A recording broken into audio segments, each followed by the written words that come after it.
नमस्कार दोस्तों। मैं आज फिर आप लोगों के सामने उपस्थित हूँ एक नई वीडियो को लेकर।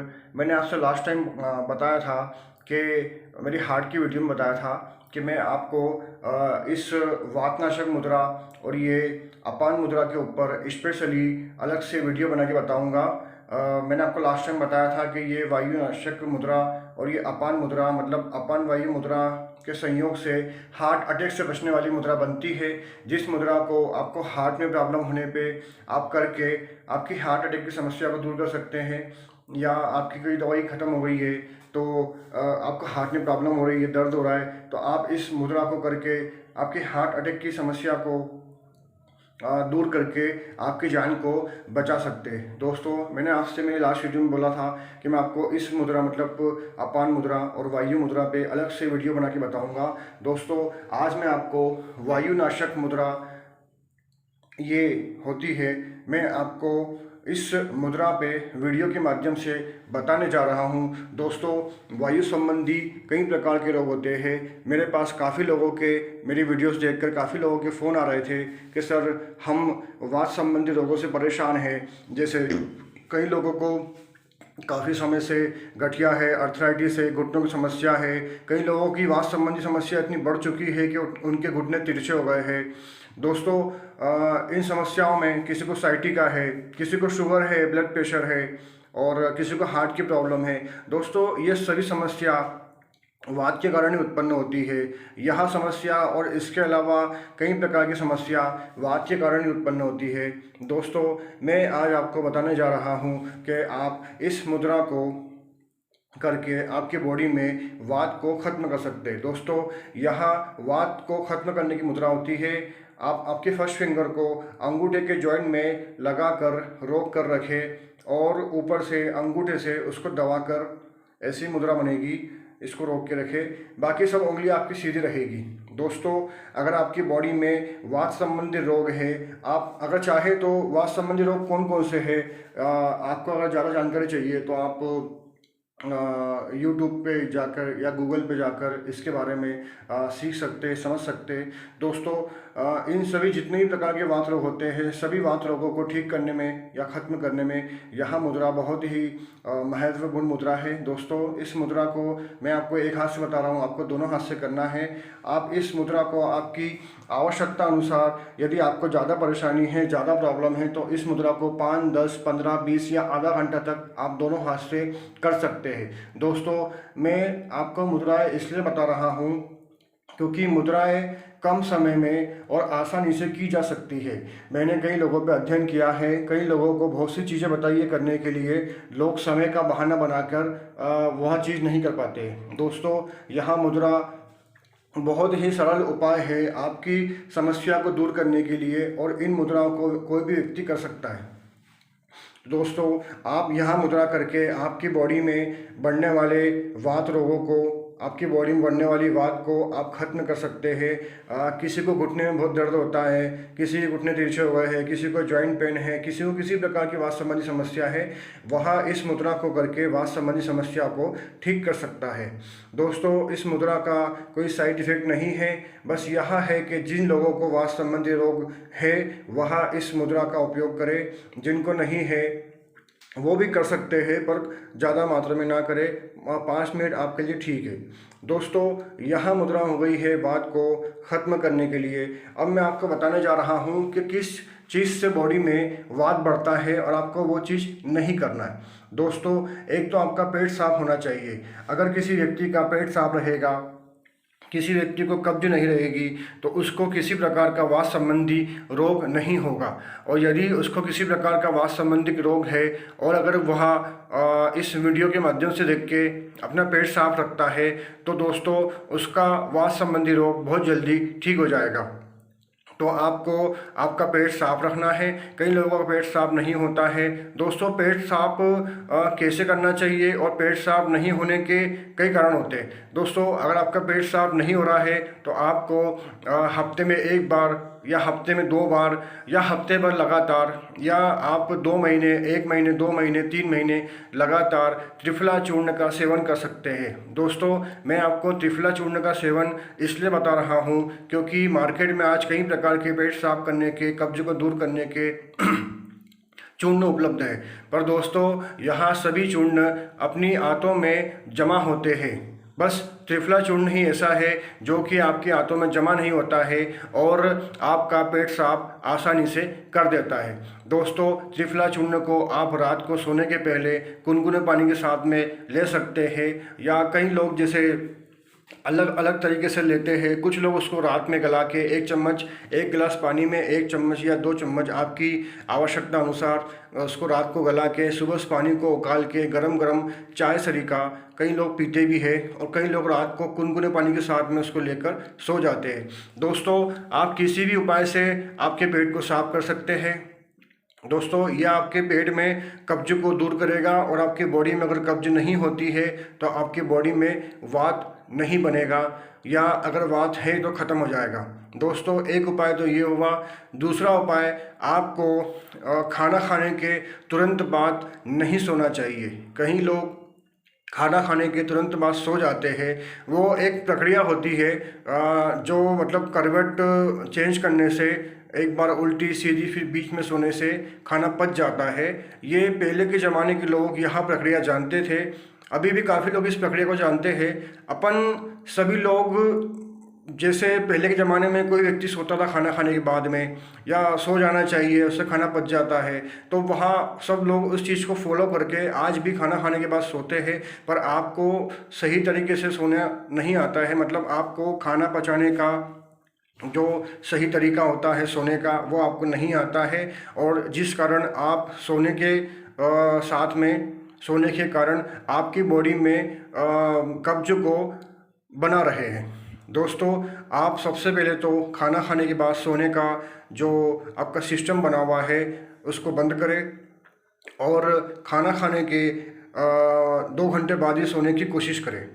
आप दोपहर में सोना बंद करें। दोपहर में सोने से भी बॉडी में कई सारे चेंजेस होते हैं, बॉडी में कई नुकसान होता है, आपका खाना पचता नहीं है, बॉडी में वात के साथ साथ बॉडी में पित्त भी बढ़ता है और कफ भी बढ़ता है। इसलिए आप दोपहर में सोना भी बंद करें। जब भी आप सोए, खाना खाने के 2 घंटे बाद ही सोए।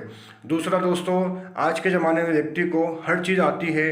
व्यक्ति को कपड़े कैसे पहनना है, किसी से बात कैसे करना है, चलना कैसे है, बोलना कैसे है, उठना कैसे है, बैठना कैसे है, सभी चीज़ें आती है, पर खाना कैसे है यहाँ हर किसी को नहीं आता है। तो दोस्तों, मैं खाना कैसे है, कैसे खाना चाहिए, मैं आपको इस विषय पे एक अलग वीडियो के माध्यम से बताऊंगा। पर अभी मैं आपको वात बॉडी में कैसे ना बढ़े, उसके लिए आपको खाना कैसे खाना चाहिए, उस विषय पर बता रहा हूं। दोस्तों, आप कोशिश करें कि आप खाना खाते हुए कभी भी खाने के साथ में पानी ना पिए, और खाना खाने के 1 घंटे बाद ही पानी पिए, ना खाना खाने के बीच में और ना खाना खाने के तुरंत बाद। आपको खाना खाने के 1 घंटे बाद ही पानी पीना है। दोस्तों, अगर आप ऐसा करते हैं कि खाना खाने के 1 घंटे बाद ही पानी पीते हैं, तो आपकी बॉडी में वात, पित्त और कफ तीनों चीज़ें नहीं बिगड़ेगी। आपकी बॉडी में वात तो बिगड़ेगी ही बिगड़ेगी। अगर आप खाना खा के 1 घंटे पहले ही पानी पी लेते हैं, खाना खा के तुरंत पानी पी लेते हैं, या खाना खाते हुए बीच बीच में पानी पी रहे हैं और खाना खाते जा रहे हैं, तो आपकी बॉडी में वात के साथ में कफ और पित्त भी बिगड़ेगा। दोस्तों, वात से आपकी बॉडी में कई चेंजेस हो रहे हैं, तो आप सोच लीजिए आपकी बॉडी में अगर पित्त और कफ भी बढ़ेगा तो आपकी बॉडी में कितने चेंजेस होंगे। तो दोस्तों, आपको कोशिश करना है कि आपको खाना खाने के 1 घंटे बाद ही पानी पीना है, जिससे आपकी बॉडी में वात, पित्त और कफ तीनों संतुलित रहे। आपकी बॉडी में, आपकी बॉडी को बैलेंस करने के लिए वात, पित्त और कफ ही काम करता है। दोस्तों, आप यदि किसी नाड़ी वैद्य के पास जाते हैं तो वहाँ आपकी नाड़ी पे हाथ लगा के यही चेक करता है कि आपकी बॉडी में वात, पित्त या कफ तीनों में से क्या इनबैलेंस हुआ है, और उसी को चेक करके उसी के आधार पर आपको दवाई देता है और आप तुरंत ठीक हो जाते हैं। तो दोस्तों, आपके वात, पित्त और कफ को संतुलित रख के आप स्वयं भी आपके स्वास्थ्य को ठीक रख सकते हैं। ये आपका उपाय हो गया। आपको खाना खाने के 2 घंटे बाद ही सोना है, आपको खाना खाने के 1 घंटे बाद ही पानी पीना है। दोस्तों, आपको बासी खाना भी नहीं खाना है। मैंने कई लोगों पे अध्ययन किया है, मैंने कई लोगों को कुछ चीज़ें बताई है। मेरे थेरेपी के दौरान, हम थेरेपिस्ट हैं, हम थेरेपी करते हैं, हम थेरेपी से लोगों को ठीक करते हैं बिना मशीन के, बिना दवाई के। दोस्तों, कई लोगों को हम थेरेपी देते हैं, कई लोगों को जल्दी आराम हो जाता है, कई लोगों को देर से आराम होता है। तो मैंने जिन लोगों को देर से आराम होता है उन लोगों पे मैंने अध्ययन किया है। दोस्तों, वहाँ जितने भी लोग हैं जिनको देर से मतलब कई लोगों को 1 दिन में, 2 दिन में, 4 दिन में आराम हो जाता है, कई लोगों को 10 दिन, 15 दिन, 1 महीना लगता है। तो दोस्तों, मैंने उन लोगों पर अध्ययन किया है कि वहाँ जितने भी लोग हैं जिनको देर से आराम होता है, वहाँ सभी लोग बासी खाना खाते हैं। बासी खाना खाने से उनकी बॉडी में वात बनता है, और वात बनने से उनकी जितने भी शरीर के अंग हैं, जितने भी ऑर्गन्स होते हैं बॉडी के अंदर, वात उन सभी पे दबाव बनाता है, और दबाव बनाने से शरीर के अंग जो है वो ठीक से काम नहीं कर पाते हैं, और धीरे धीरे उनकी कार्य क्षमता कम हो जाती है, वो डैमेज हो जाते हैं। एग्जाम्पल के लिए, यदि मेरे ऊपर 4 लोगों को मैं खड़ा कर दूंगा और फिर मैं चलूँगा, तो मैं ठीक से चल नहीं पाऊँगा। मतलब मेरी कार्य क्षमता कम हो जाएगी, मैं ठीक से कुछ काम नहीं कर पाऊँगा, ठीक से चल नहीं पाऊँगा, ठीक से उठ नहीं पाऊँगा, ठीक से बैठ नहीं पाऊँगा, या मैं शायद कुछ कर ही नहीं पाऊँ। दोस्तों, बस ऐसा ही होता है। आपके शरीर के जितने भी अंग हैं उन सभी अंगों पर वात का, गैस का, वायु का दबाव पड़ने से वहाँ ठीक से अपना कार्य नहीं कर पाते हैं, और यदि वहाँ ठीक से अपना कार्य नहीं कर पाएंगे तो वहाँ धीरे धीरे डैमेज होते जाते हैं, आपके शरीर के अंग धीरे धीरे खराब होते जाते हैं। दोस्तों, इसलिए आपको ध्यान देना है कि आपका पेट साफ रहे, और आपको खाना खाने के 2 घंटे बाद ही सोना है, खाना खाने के 1 घंटे बाद ही पानी पीना है, और आपको बासी खाना बिल्कुल भी नहीं खाना है। यहाँ बासी खाना, इसको गीता जी में भी भगवान श्री कृष्ण ने बताया गया है, भगवान श्री कृष्ण द्वारा बताया गया है कि बासी खाना नहीं खाना चाहिए। कई लोग तो ऐसा बोलते हैं कि खाना बनने के 48 मिनट बाद भी खाना नहीं खाना चाहिए। अगर आप रोगी है तो आपको गरम गरम खाना ही खाना चाहिए। दोस्तों, आपको इन सब चीज़ों को ध्यान रखना पड़ेगा। रोगों को कई तरह से ठीक किया जाता है, कई तरह, जैसे कई लोग दवाई खाते हैं, और कई लोग परहेज करते हैं, और कई लोग दवाई के साथ साथ परहेज भी करते हैं। तो दोस्तों, जो लोग दवाई के साथ में परहेज भी करते हैं वो लोग जल्दी स्वस्थ हो जाते हैं, क्योंकि वो एक तरफ रोगों को ख़त्म करने की प्रोसेस कर रहे हैं, और एक तरफ रोग दोबारा उत्पन्न ना हो उसकी प्रोसेस कर रहे हैं। आप रोगों को दवाई खा के ख़त्म तो कर सकते हैं, पर आपकी जो दिनचर्या है, आप जो रोज़ जो काम करते हैं उनसे रोग दोबारा उत्पन्न हो जाते हैं।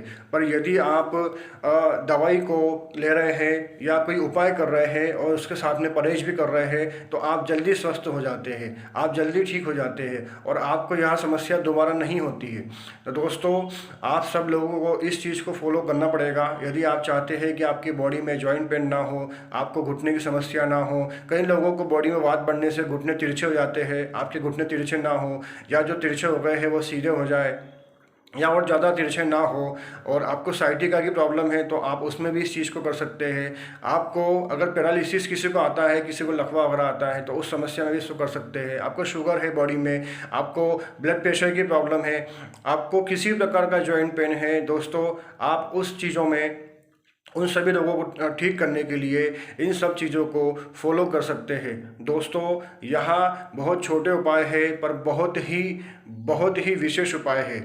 आप इन सब चीज़ों को फॉलो करके, आप सब इन उपाय को करके आपकी बॉडी में वात, पित्त और कफ को बैलेंस कर सकते हैं, और दोस्तों, आपकी बॉडी में उत्पन्न होने वाले रोगों को ठीक कर सकते हैं।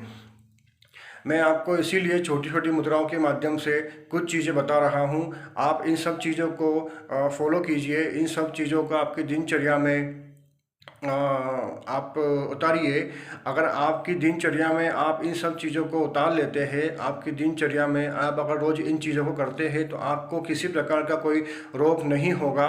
और यदि आप इन चीज़ों को फॉलो नहीं करते हैं तो आप रोगी तो है ही सही, आप रोगी और हो जाएंगे। दोस्तों, ये कुछ चीज़ें होती है जिन चीज़ों को दिनचर्या में लाने से आप बिना किसी डॉक्टर के, बिना किसी वैद्य के आपका खुद का इलाज कर सकते हैं, 100 प्रकार की समस्याओं से बचे रह सकते हैं। दोस्तों, इन सब चीज़ों को फॉलो कीजिए। आपको मेरी वीडियो अच्छी लगी हो तो वीडियो को लाइक कीजिए, शेयर कीजिए, मेरे चैनल को सब्सक्राइब कीजिए। मैं आपको और भी वीडियो के माध्यम से बहुत सी चीज़ें बताऊँगा जिनको आप स्वयं करके स्वस्थ हो सकते हैं। और यदि आप इन सब चीज़ों को करने के बाद भी स्वस्थ नहीं हो पाते हैं तो आप हमसे संपर्क कर सकते हैं। हम आपको पूर्णतः स्वस्थ करने की गारंटी देते हैं। नमस्कार।